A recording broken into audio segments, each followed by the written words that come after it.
waftah lana hikmataka ya Allah.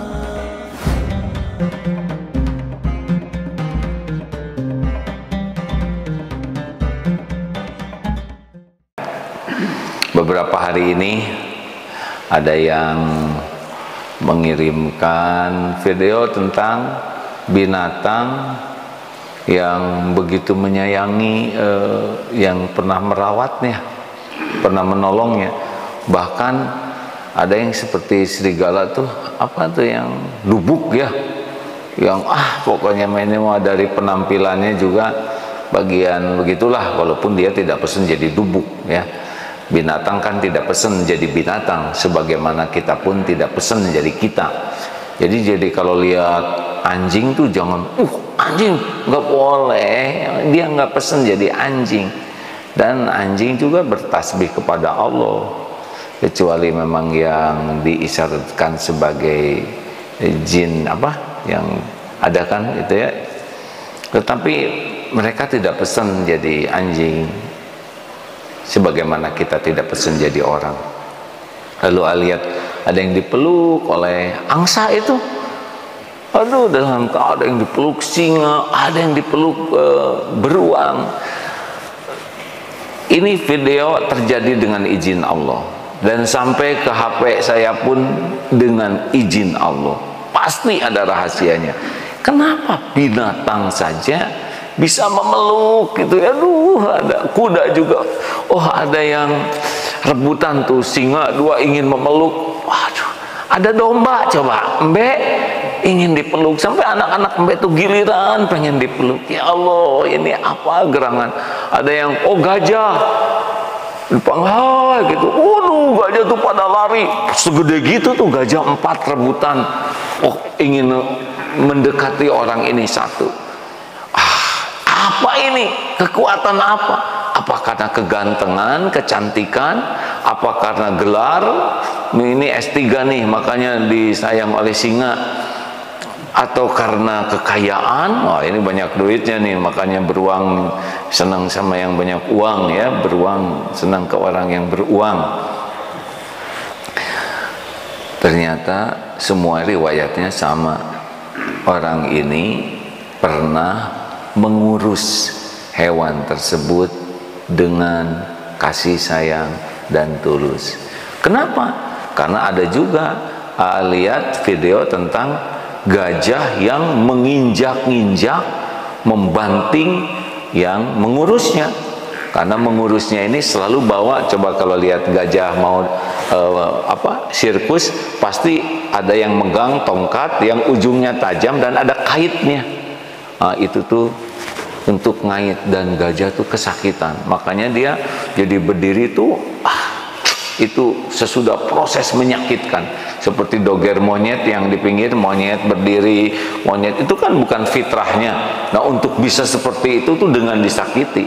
Itu binatang ada yang membalas dendam, dan yang memeluk itu pasti yang punya kasih sayang. Apakah ngobrol pakai bahasa singa? Sing, kayak aku sayang padamu sing. Tetapi dikunyah ya. Jadi ada bahasa apa yang dikenal oleh binatang. Bahkan ada pohon-pohon itu, lihat di video juga ya, di universitas ada 2 pohon, satu diucapkan kata-kata yang baik, sayang, satu lagi diucapkan kata-kata yang buruk. Dan nyata sekali ya, dengan izin Allah, yang diucapkan kata-kata baik penuh kasih sayang tumbuh bagus, yang ini tidak bagus.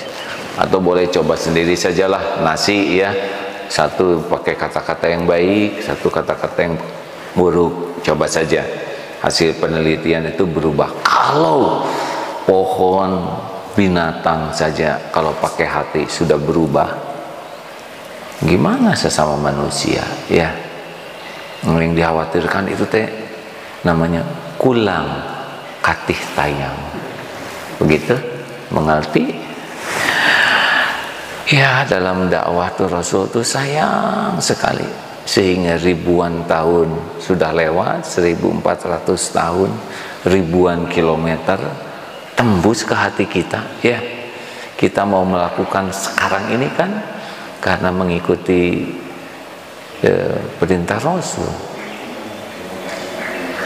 Nah, ini yang harus kita asah, dan kasih sayang itu di hati. Sok sekarang ngomong, ya silakan Ustadz ke anak, aku sayang padamu. Ayo, enggak bisa. Ya, ke hayam juga hayam, abdi teh sayang.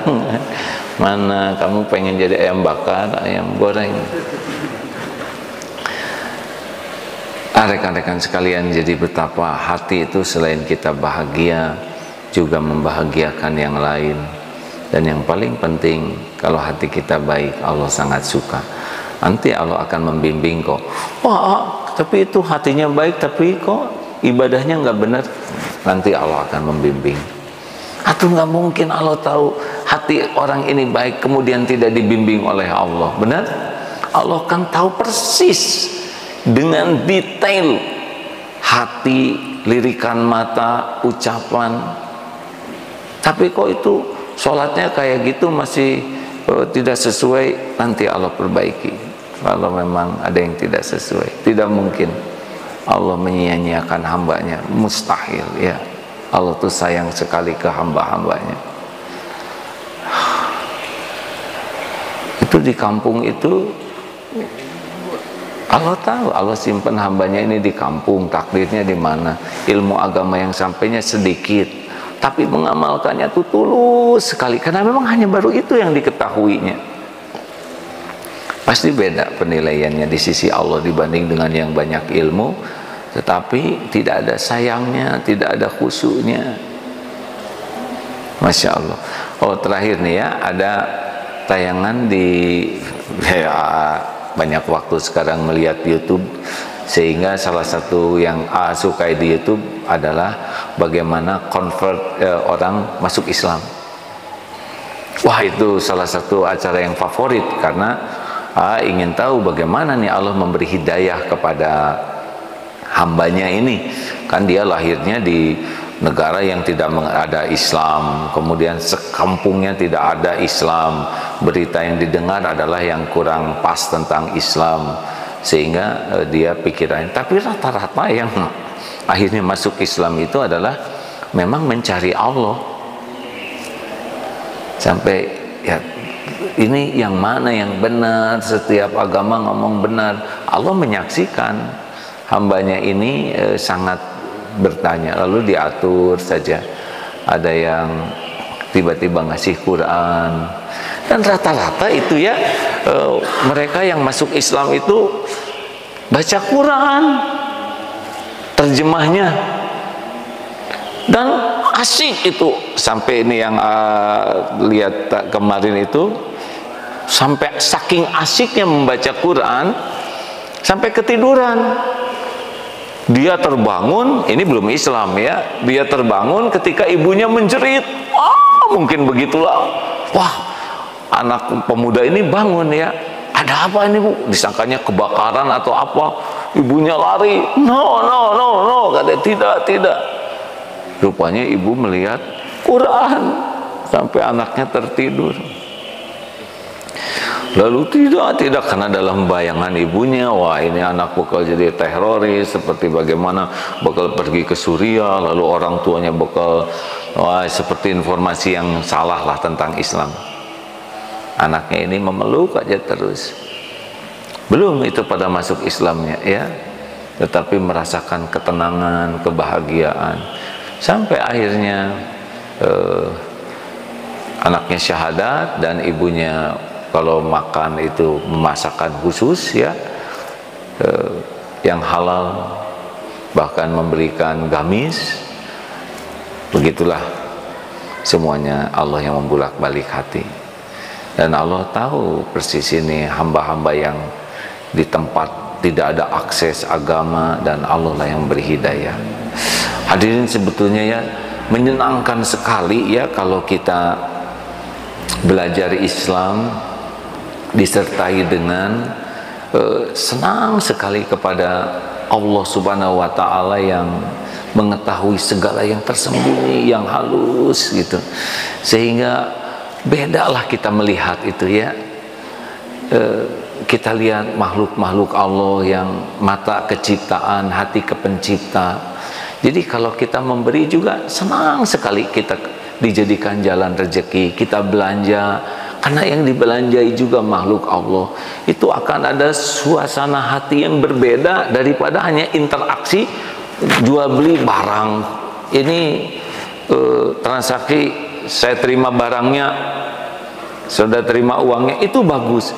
Tetapi ada rasa saudara, ada rasa saya sedang jadi jalan rezeki, ada rasa ini kesempatan saya berdakwah. Jadi kehidupan ini akan jauh lebih ternikmati. Dan Islam itu kerasa sekali keindahannya ketika hati kita tuh berusaha hadir dalam apapun. Lihat ikan di kolam ini ya, suara ayam berkokok, nanti ketemu security, lalu apa gitu, tapi dengan hati gitu melihat, oh ini hamba Allah, ini ciptaan Allah, ini ladang amal bagi saya. Siapa tahu mereka lebih tinggi derajatnya di sisi Allah, mungkin sholatnya lebih khusyuk, walaupun ilmunya sedikit, boleh jadi amalnya diterima oleh Allah. Tapi itu bikin salah, boleh jadi dia tobatnya nasuha yang betul-betul menggugurkan semua dosanya, dibanding dengan tobatnya saya yang cuman istighfar di lisan saja. Kalau hati itu main terus ya, maksudnya main ini aktif dengan hati yang disukai oleh Allah. Masya Allah, Islam itu indah sekali, dan kehidupan ini akan jauh lebih bermakna, lebih dalam daripada kita hanya sekedar aktivitas lahiriah atau lisan yang kurang pakai hati. Wallahu alam. Terima kasih sahabatku sekalian.